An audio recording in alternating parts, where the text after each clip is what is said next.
Founder and executive director of the National Security Institute, Jamil Jaffer, joins us now to talk about that significant trip. Good morning, sir. Thank you for joining us. Morning, Mitch. Thanks for having me. Well, let's just start with the significance of it. We've never seen this before, as far as I remember, a president going into an active war zone like this. What does it mean? Well, obviously a big deal designed to demonstrate U.S. resolve supporting Ukraine. A number of allied leaders have already visited Ukraine, including the presidents of France, Germany, the UK, the prime minister there. The first lady also has gone. And so President Biden going and announcing this new package of aid, about over $400 million worth of additional aid, military aid to Ukraine, obviously designed to show the strength of the coalition standing behind President Zelensky and his forces in Ukraine. Yeah, I found it really interesting, this trip. They told Russia ahead of time that Biden was going, which you would think if you didn't want anyone to find out, it would be the Russians. But is that how this works? Do you say, we're going to send our president over there, you better not attack or that's an act of war, and that gets the other country to back off?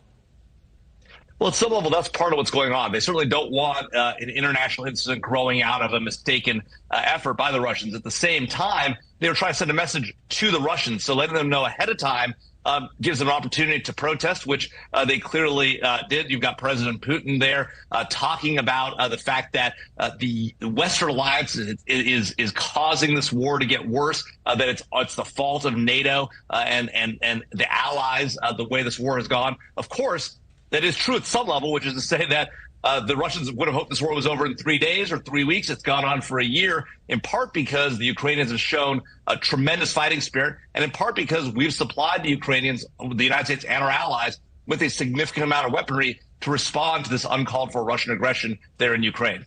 And Jamil, this is more what we pledged, almost $500 million of additional aid. It's a lot of stuff that we've already sent over there, right? We're not talking F-16s and things here. It's money and it's weapons and Javelin missiles and things that we have already sent there. It's just more of it. That's my understanding of it. Is that correct? That's exactly right, Mitch. There may be a few additional items like anti-armor equipment, but the bulk of what's being supplied is more ammunition to supply the weapons we've already provided.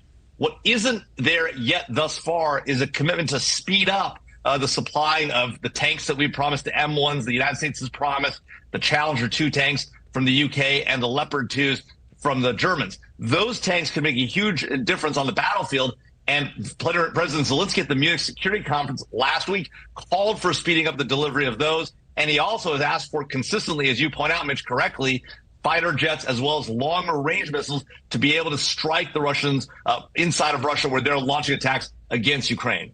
And President Putin just gave his version of the State of the Union address in Moscow, and he mentioned this war and he blamed the West for it, even though that's not true. What happens if China gets involved in the way the United States has, and this becomes a proxy war between the United States and China? Is that a possibility, and what happens if that happens?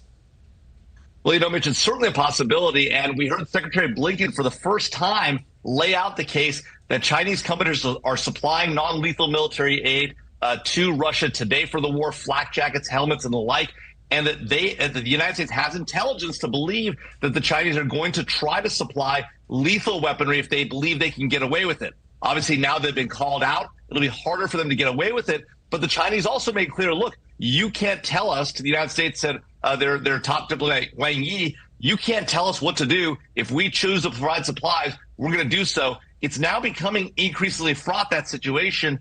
And it may very well be the case that the Chinese up the ante. If they do that, that could force the U.S. to double down and could lead to a cycle of escalation there in the region and potentially in a larger situation. Well, yeah, and then the war never ends, and then it gets more and more violent and more people die.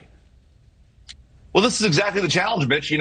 We did not supply this weaponry ahead of the conflict. We weren't able to deter Russia, in part because we didn't demonstrate that we were there prepared to be in for the long haul. We've now started to up the amount of equipment we're providing, but it's come slowly in dribs and drabs over time. And so the question becomes, do we want the Ukrainians to win, or do we simply want this to be a stalemate? If we want them to win, then now I think, Mitch, is the time to provide them all the equipment, fighter jets and the like, they need to win this conflict in a successful way, or at least take it to the place where the Russians have to negotiate.